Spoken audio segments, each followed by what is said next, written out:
gusto ko lang hingan ng review, kuya, yung pagkain na binibenta ni Dong. Sa unang subo, sa... Thank Aside you. sa nagluluto.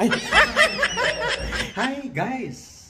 Guys, welcome back again to Dong Vlogs. So for today's vlog, mayroon akong ipapasilip sa inyo guys. Ayan. So, mayroon pala akong damit na natanggap galing sa colleague ko dito, yung bago namin kasama sa work na matanda. Galing daw sa anak niya. So, syempre guys, hindi ako ano ba, yung sa Bisaya, yung maarte. Pag may nagbibigay, kahit second hand o third hand pa yan, tinatanggap ko. So ngayon ipapakita ko sa inyo yung binigay niya. Saglitan lang guys. Doon ko lang sa bahay talaga yung ipapakita ko lang talaga sa inyo yung kung ano yung mga bagay-bagay na yun. So ngayon, di ba? Ang tawag ito. Mayroon aside from that, meron din akong naipon na mga bote ba yung meron ano yan, 25 cents na ano siya, iniipon ko syempre para may sila pa mga kasama ko. Iniipon ko guys kasi sayang yung pera ba, 25 cents. Kung may apat akong bote, 1 euro na yun. So diba, sino magbibigay siya ng 1 euro? So ngayon dito siya guys. Ayan, dadalhin ko na ngayon, since Wednesday ngayon, dadalhin ko na sa bahay kasi wala akong work paghapon. After mamaya, diretso na ako magpunta sa palengke dahil bukas ay liga na guys. Kailangan ko magluto. So ito yung damit. Magaganda yung mga damit guys kasi bago pa. Siyempre, mabilis talaga silang lumaki yung mga German. Yung anak niya, 20 years old pa daw. Pero yung damit, kasya sa akin. So, dalawa yung dadalhin ko ngayon, ito at saka ito. Ayan. So, dito pala guys, sa work ko, pinapaipon ko sa mga kasamahan ko tong mga ganito. Kasi pag makakita ka ng ganyan, ito na lang. Pag may ganyan kang makita, ibig sabihin, ano yan, kailangan mong ipunin dahil may 25 cents yan. Ang apat niyan, 1 euro agad or 60 pesos. Ayan. Ito din, basta pag may sign talaga na ganito, pag walang sign, itapon siya. So ngayon guys, dadalhin ko na, pauwi na ako ng bahay. So yun nga guys, ako po ngayon ay pauwi muna ng bahay bago magpunta sa palengke. Yan yung dala ko. So dito lang ang apartment ko guys, basta dito lang. Ayan guys, kasalukuyan ngayon nag-aantay po kami ng train na magdaan. Nakalagay parating 10 minutes pa guys. Kanina pa yan 10 minutes hanggang ngayon. Kasi guys, ang pagkakalam ko, strike ngayon. Simula kahapon, strike na naman hanggang ngayon. So, ang mangyayari nito mamaya, parang meron na. Ay, wala pa pala. Yung escalator pala, tumakbo. Ang mangyayari dito mamaya guys, kapag walang train na magdaan, hindi ako makapunta sa palengke, hindi ako makapag bili ng lulutuin bukas. So hindi ako makapagluto guys. Kasi yun lang naman talaga yung papunta doon. Yung bus kasi matagal-tagal pa. Yun.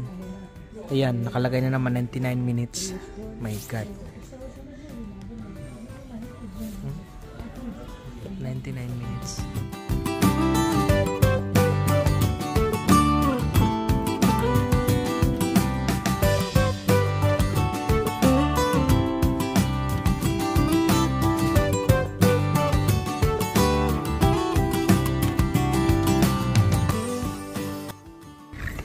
Grabe guys, gawa nga ng strike, nagsiksikan yung mga tao sa loob ng train. So, halos hindi na ako makahinga. So, ang pagkakalam ko hanggang ngayon yung strike. So, bukas, okay na naman. My God, may aso. So, yan guys. Sabi ko nga kanina, pag nag-train, after bumaba ng train, maglakad pa ng 12 minutes. So, ayun, malapit na tayo sa supermarket. Hindi ganoon kadali guys kapag pumupunta ako sa palengke. Inaantok nga ako eh. Kung mag-bus naman, meron namang bus pero tagal pa. So pinili ko na lang yung train. Guys, oh maganda na yung maganda na yung bulaklak. Yan, ganito pag na guys, pag spring. At ganun din sa autumn. Iba-iba na yung kulay. 'Di ba? Oh. Wow. Ayan guys, kararating ko lang sa bahay. Ngayon aalis na naman ako. Dahil magpunta na naman ako sa kabilang tindahan dahil hindi ako nakabili ng kalabasa. Walang kalabasa at saka sitaw, okra at saka ampalaya. Yun yung kailangan ko ngayon. Sakit yung katawan ko dahil mabigat yung dala ko kanina. Ayan guys, 7:22 in the evening na guys. Kararating ko lang ngayon dito sa bahay. Ngayon ako ay kakain na at pagkatapos mag-prepare na naman. Hihiwain na naman yung mga dapat hiwain para bukas. Ayan. Ayan guys, katatapos lang po natin kumain. So ngayon, ang gagawin ko po ay mag-slice ng pang pinakbet dahil bukas na talaga yung liga. So, babalik ulit tayo sa pagluluto. So, ang lulutuin ko bukas, ito na, sure na to, pinakbet. Tapos, mag-igado ako. Tapos, titingnan ko pa kung makayanan ko pa yung dinakdakan. Guys, so, yan yung binili ko kanina guys. 2 beses ako pumunta sa palengke. Tapos, ito, yan, para sa, sa igado. Sa talong. Yan, tapos ito guys, alam nyo, napakamahal ng mga bilihin ngayon dito. Ito pa lang 6 euro na, 5.99. 5.90 pala. Kailangan ko to kasi since walang lemon dito, kalamansi, ito yung ginagamit ko. Saka ito. Ayan. So pang prepare ko yan just in case. Ayan. Dito na naman tayo ngayon sa binigay sa akin pala. Pakita ko sa inyo. Damit. Yan yung mga damit na binigay sa akin ng kasama ko sa work. Ayan guys, ito yung binigay po sa atin na mga damit. So ito try ko kaya. Mukhang malaki to sa akin.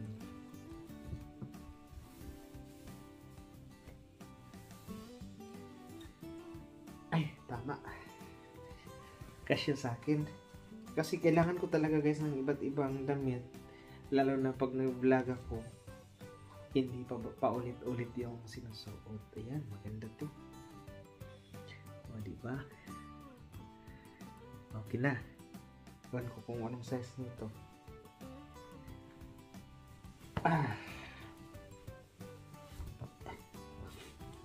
Pang winter pa siya. Meron pa daw siya doon daw. Marami pa daw. Sabi ko, kung may pang summer din. Kasi pasama niya dito eh. Medium siya pero maliit siya. Kasi naman sa akin. So ito naman, uy, malaki to. Mas lumaki siya sa akin. Ibigay ko kung sino may nangangailangan. Charot.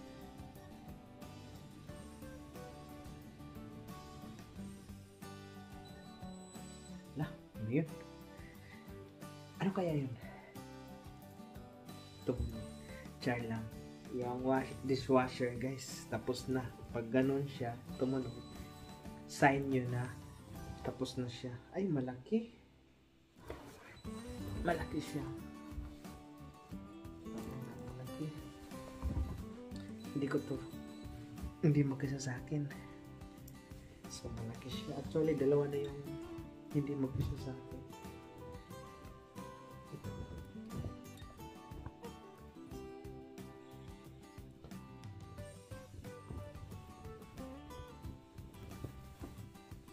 Mahilig kasi ako sa mga ganito guys, lalo na pag winter.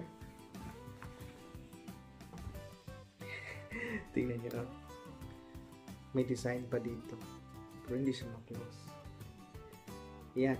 So ito naman. Ito. Kasya din sa akin.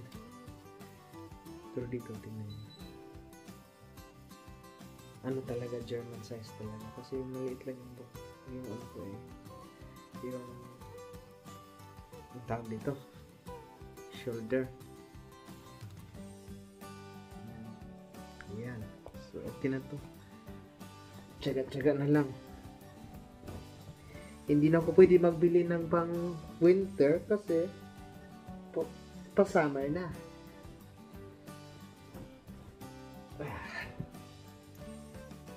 Pa dito. Yan. Ito naman. Wait lang. Ibang style naman. Oh, 93. Suga. Suga.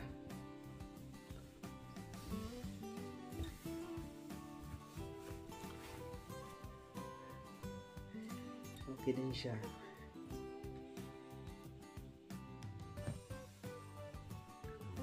Diba?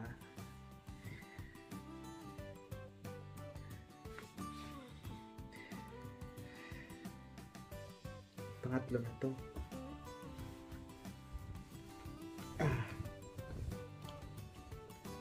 Meron pa pala pang-apat at pang-lima. Ito naman, wow, nice to.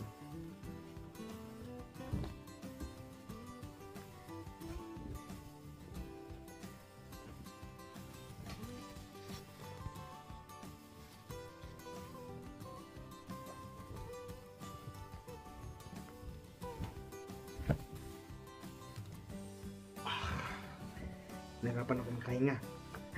Yan, maganda to guys, no? Oh, maganda yung printan niya. Wow. Oh. Pero wala siyang hood. Ibang style to. Iba yung style niya. Para siyang para siyang shell. Ayan. Sa pang-lima to.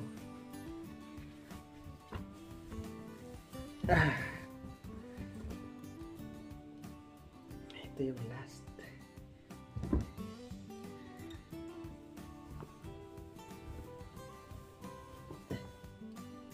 Sana ba? Hindi ko na makita. Uy! Fitting. Pero kasya pa. Ano siya? Fit siya. Semi-fit. Oh, diba? At least, hindi na tayo magbili. Parang pang babae. Pero, okay naman. Parang unisex. Ang init.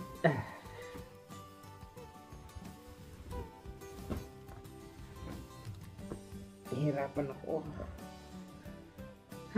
Yan lang. Hi guys! Good morning! Ayan, ngayon po ay araw ng Huwebes. So, work na naman si Dong. Actually guys, kanina alas 4 pa or 4 AM tayo nakagising kanina dahil naghiwa ng mga gulay at saka yung iba pang kailangan hiwain. Dahil mamaya na talaga ako magluluto guys. Grabe, yung lulutuin ko pala mamaya, mahirap pag ikaw lang mag-isa dahil ikaw yung gagawa lahat. So ang lulutuin ko mamaya, pinakbet, bupis, at saka chicken inasal, at saka last one is igado. Ayan, so 4. So yun, kaya pinag-anuhan ko talaga ng time. Tapos kagabi late na ako nakatulog, 11 something na.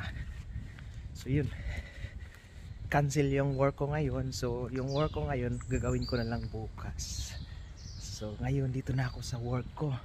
Ayan, dyan na ako ngayon. Malit na ako. Pero okay lang.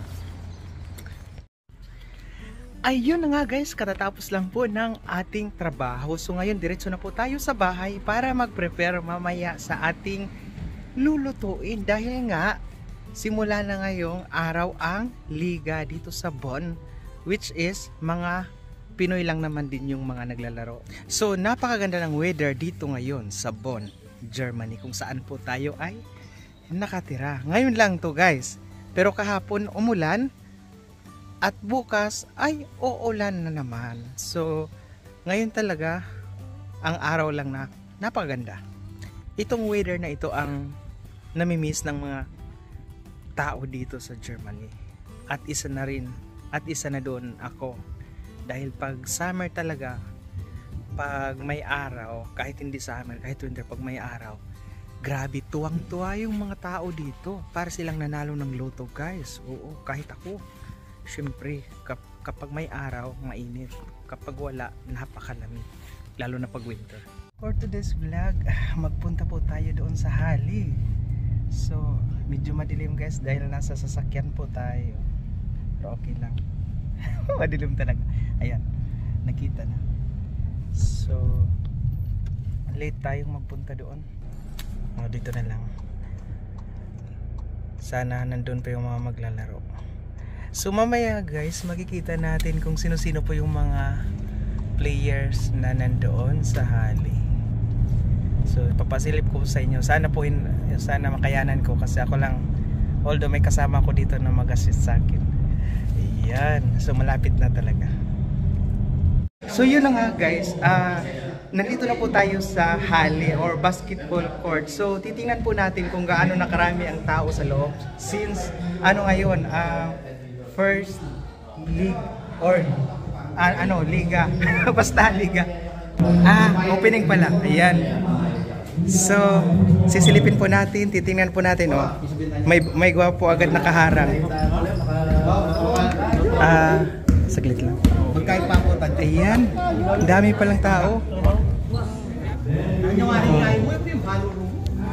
So, ngayon, kailangan kong mag-prepare dito kasi mamaya pag nag-break yan sila, magpunta yung iba dito. Ayan, nandito pala si Princess, guys, si Rachel. Ayan, shoutout mo pala yung... Hi! Nagpa-vlog na din siya, guys. Yes. Ngayon. Nagsisimula pala. Ano yung vlog mo? Princess B po.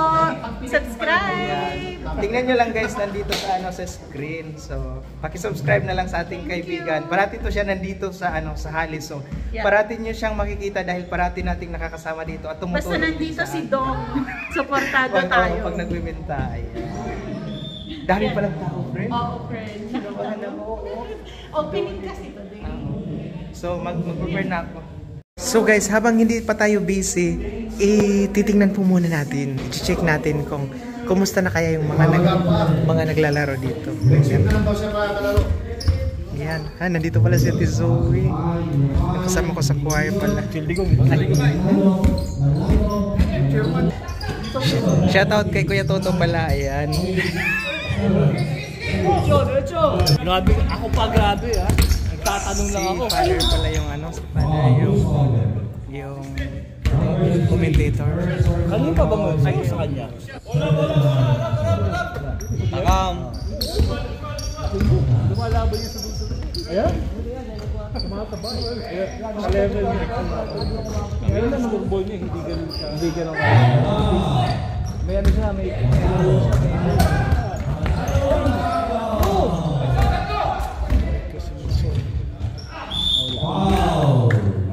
So, ayun nga po. Ito po si Kuya Doms Umtal. So, kumakain siya dun sa pagkain na binibenta ni Dong. Gusto ko lang hingan ng review, Kuya, yung pagkain na binibenta ni Dong. Sa unang subok sa... Thank you. Aside sa nagluluto. So, ano po yung in-order nyo? Bupis at saka pakbet. Okay, tsaka kanin. Thank you, Kuya.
Guys, so wala na pong ulam na natira kasi naubos na lahat. So ito na lang yung natira, mga tupper na pinaglalagyan. So thank you pala sa ating sa tumulong sa atin ngayon, si Princess B. Ayan, yan po din po yung ang kanyang YouTube channel, Princess B, no? Ayan, so parating nyo siyang makikita dito every time magpunta tayo dito sa Hali. Ayan. Oh, so guys, doon pala sa vlog niya, i-upload niya soon yung mga review ng mga kumakain na mga customers natin kanina dito. Ayan, umalis na sila. So doon sa kanyang YouTube channel i-upload. So doon nyo panoorin. Yes, natag ko si Dong. Ayan, mga gwapo guys. Yan lang. Ayun guys, no, katatapos lang po natin kumain ngayon. So, ang oras ay 1:45 AM na. So, medyo natagalan po yung pag-uwi ni Dong sa bahay dahil inantay ko po yung last game. Dahil may mga customer pala ako na inantay ko pa doon. So, inantay ko para ibigay yung order nila. So, ngayon, dito na lang ako sa bahay guys. At the same time, meron akong dalang, may mga pag kailangan namin to pag pumunta sa supermarket, ibalik to, magkakaroon ng 25 cents. So, ang apat nito, 1 euro na siya. So, nag-iipon talaga ako dito kasi lahat ng mga, kahit sa work ko, iniipon ko dahil mayroon akong maliit na yung pig, yung baboy ba, na lahat ng ko doon ko nilagay alkansya. So, titingnan natin kung magkano kung kapag mapuno yun. So, at least, diba, nagbebenta tayo doon. At the same time, nakadala tayo ng mga nakulikta natin na mga bote. Binigay pala sa akin ni Kuya Eric. Shoutout sa iyo, Kuya Eric. Ayan. So, parang nakatulong din tayo sa, ang tawag dito, sa preserve ng ating, tama ba yung pagka-explain ng ating ecosystem, kaya yung mga plastic instead na itapon, kinokolekta. Sana ganun din sa Pinas ba? Para yung mga tao hindi tapon lang, kahit hindi magtatapon ng mga bote ng mga plastic kahit saan. Ganito kasi sa Germany eh. Pero hindi sa lahat ng dito sa sa Europe ay ina-accepto, kasi doon sa sa Barcelona, nung nandoon kami sa Barcelona, hindi ganito guys, tinatapon nila. Ayun. So maraming salamat po sa inyong walang sawang pagsuporta kay Dong ngayong araw. Sana po hindi po kayo magsasawang magsuporta po sa akin hanggang sa huli. Ayan po, ito pa rin po ang Dong Vlogs. Hanggang susunod po, ingat po kayo palagi. Bye bye. Mwah.